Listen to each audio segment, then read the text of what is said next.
Mtazamaji wa 96 Linki, karibu sana pia kwa mara nyingine tena katika mahojiano na ndugu yangu Kombo. Tumempigia kwenye line ya simu tuweze kuambia kila ambacho kinaendelea Mashariki ya Kati, na pengine kuna wale ambao mko mkijiuliza kwa nini hivi karibuni tumekuwa tutoe taarifa, lakini inatokana na ukweli ambao kuna muda ambao unafika tunaona tutoe gap kwa sababu ya mazungumzo yamekuwa yanaendelea, pia namna story ambazo pia ukiachana na mwanzo zilikuwa zikitokea mara kwa mara, lakini kwa kipindi ambacho unaona kabisa story kwamba zinakuwa zinapungua kutokana na mazungumzo ambayo yakiendelea. Kombo, kwanza kwema? Lakini kwema, sijui huko. Safi kabisa. Mambo anasemaje? Shwari, sijui za wewe hapo ofisini. Nzuri ndugu yangu, tumekupigia weekend hii Jumamosi, najua umepumzika, lakini ndio wajibu wetu kuweza kuwafahamisha pia watazamaji wetu pale ambapo mambo yanapokuwa yanaenda tofauti, na pengine hasa kunakuwa na ulazima wao kuyafahamu kwa undani zaidi. Kwanza tunafahamu, najua tujazungumza siku nyingi, hasa kulikuwa na mazungumzo pale yalikuwa kiendelea, na tunafahamu yalipofikia, na leo tumeona Irani imetoa taarifa mpya kwamba mfereji wa Hormuz baada ya jana kutolewa taarifa kwamba umefunguliwa, leo tena taarifa imetoka kwamba ni umefungwa rasmi. Pengine hasa Kombo, taarifa hizi ziko vipi hasa kwa mtu ambaye zifahamu kwa undani zaidi? Kwa siku ya jana taarifa ilitolewa na Trump kwamba mfereji wa Hormuz uko wazi, na baadaye pia Iran yenyewe ama alikuwa ni kama sijakosea, waziri wa mambo ya nje Bwana Abbas alisema kwamba mfereji upo wazi, ila kwa njia maalum ama kwa kanuni maalum, ambapo alisema cha kwanza ambazo zitaruhusiwa ni meli za kiraia ambazo ni za biashara ama za mizigo, na hizo ambazo zitakuwa zinapita njia yake ambayo wao wameiandaa njia maalumu. Na kigezo kingine ilikuwa kwamba kabla ya meli hizo kupita, basi inabidi wapate vibali maalumu ndio waweze kupita.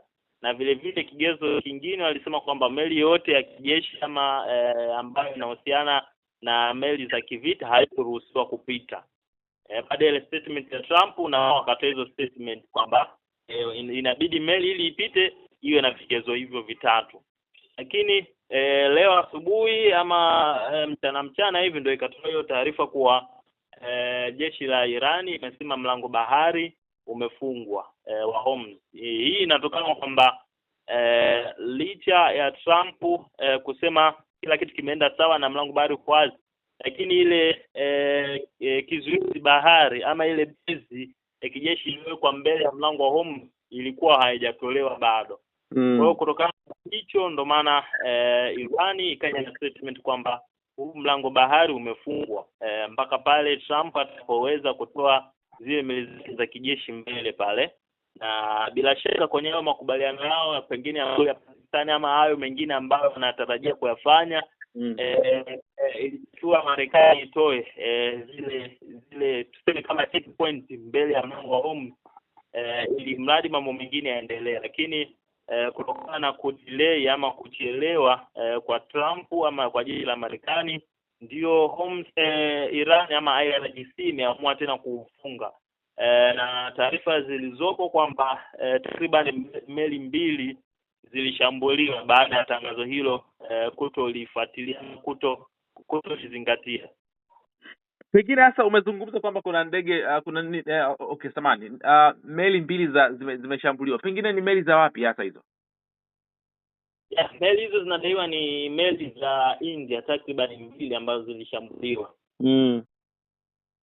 Na kutokana na hayo mashambulizi inaonyesha kwamba kuna madhara ambayo yamejitokeza ama damage imetokea kwenye hizo meli, na tunaarifiwa kuwa balozi wa Irani aliyopo nchini India ameitwa na serikali ya India aweze kujieleza, japokuwa bado hakijatolewa ama hajatoa taarifa maalum kipi ambacho ameenda kuulizwa ama kipi ambacho ameenda kukijibu huko baada ya tukio hilo kutokea.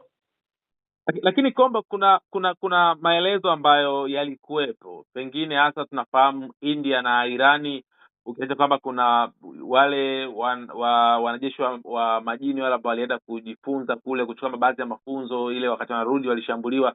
Lakini uhusiano wa India na Irani uko vipi hasa katika kipindi hiki?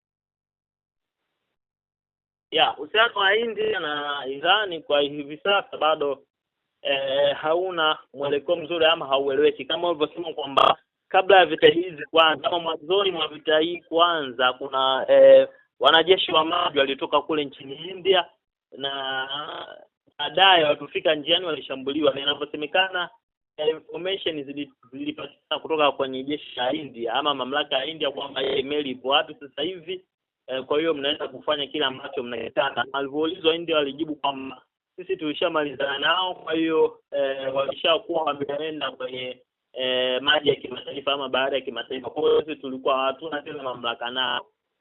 Kwa hiyo unavyoona kitu kama hicho bado kinaleta mgogoro ama mvuke chini kwa chini kuhusiana na uhusiano wa India na Iran. Na vile vile ikiwa watu washatoa statement yao kama IRGC ama Iran washatoa statement yake kwamba ili upite hapa inabidi ufuate vigezo hivi na hivi, na wewe hujazingatia, haijalishi kwamba wewe ni nani, hayo ni masuala ya nchi na masuala ya kiusalama. Kwa hiyo kama hujafuatisha kile ambacho umeambiwa au hujafuatisha taratibu ambazo zimewekwa, usishangae kutokea hiki ambacho kimetokea siku hii ya leo. Lakini pengine hasa tunafahamu wiki iliyopita tulishuhudia Marekani ikiweza kuzingira hasa bandari za Irani hasa kwa kuweka vizuizi hasa. Pengine hasa zuio hilo hasa Marekani ilikuwa imeliachia ama bado ilikuwa imeweka hivyo vikwazo? Kama nilichosema kwamba hawakuweka specific kwenye bandari ama waliweka mbele ya Hormuz, kimaanisha kwamba walitaka kuwa Iran imezuia meli mbalimbali zisipite kwenda ama kurudi zinapokwenda, lakini wao waliweka mbele ya Hormuz akitaka kwamba ikiwa Iran imekataza meli yote isiingie maeneo ya nchi zile, nikimaanisha zile nchi za Ghuba, kwa hiyo na wao meli zao hazitaweza kutoka kuvuka ule mfereji ni kwenda mbele, ama meli za mapartner wao hazitoweza kuja direct kufika kwenye maeneo ya Iran. Hiyo ndio maana yake. Ndio maana wanasema tumezuia bandari za Iran kwamba zisifanye kazi. Kwa hiyo na kutokana na mazungumzo ambayo yalitokea, na bila shaka walikubaliana kwamba sisi tutafungua na nyinyi mtoke mbele huko, muache kila kitu kile sawa, lakini Marekani inaonekana kudelay, maana mpaka Iran nao wameamua kufunga tena, na tusizie itakuwaje. Taarifa ambazo nilizisikia ni kwamba kupitia mpatanishi wao Pakistani ni kwamba Irani ilisema kwamba itagomea mazungumzo ambayo yalitarajiwa kufanyika kwa wiki inayokuja. Pengine hasa nini unachokiona katika mgogoro huu kwa siku zinazoelekea? Pengine wanaweza kurudi pia vitani ama unaona meza mazungumzo itaamua zaidi? Kwa upande wangu nachoona Pakistani hana nguvu hiyo ya unajua kwenye ugomvi unapogombana, yule ambaye anapaswa awe anakuja kwa gombeleza lazima naye awe na ubavu. Kwa hiyo kwa ubavu wa Pakistani, kutokana na haya watu wale ambao wanagombana, sidhani kama kuweza kuwazuia tena. Na nikumbushe tu huu mgogoro unatokana na ushawishi wa Netanyahu dhidi ya Trump. Kwa hiyo the way watu wanataka kuuzima moto, Netanyahu anajisikia vibaya kutokana na interest zake. Kwa hiyo anaomba leo kesho huu mgogoro uendelee, na ndio maana haya yote yanatokea, kwa sababu migogoro ikipungua pale Mashariki ya Kati, hasa inayohusu Marekani na inayohusu Israeli, Netanyahu tena nafasi ya kukaa kwenye madaraka, lazima ataondolewa, na akiondolewa na kesi za ndani ya nchi na nje ya nchi. Kwa hiyo itakuwa ni hatima mbaya kwake. Kwa hiyo hiki chote kinachotokea nadhani ni ushawishi, ni ushawishi kutoka kwa Netanyahu kwenda kwa Trump ili mradi wasalie kwenye kesi zao. Wote wawili wana kesi zao pia. Kombo, asante sana kwa wakati wako, na tuendelea pia kupigia tuweze kupata mengine yaliyo mengi zaidi. Asante sana. Asante. Nilikuwa nazungumza na Hamadi Kombo, mchambuzi wa masuala ya kisiasa pamoja na mambo mengine ya ua na habari. Mimi naitwa Victor Madaha, hii ni 96 Linki. Asante kwa wakati wako.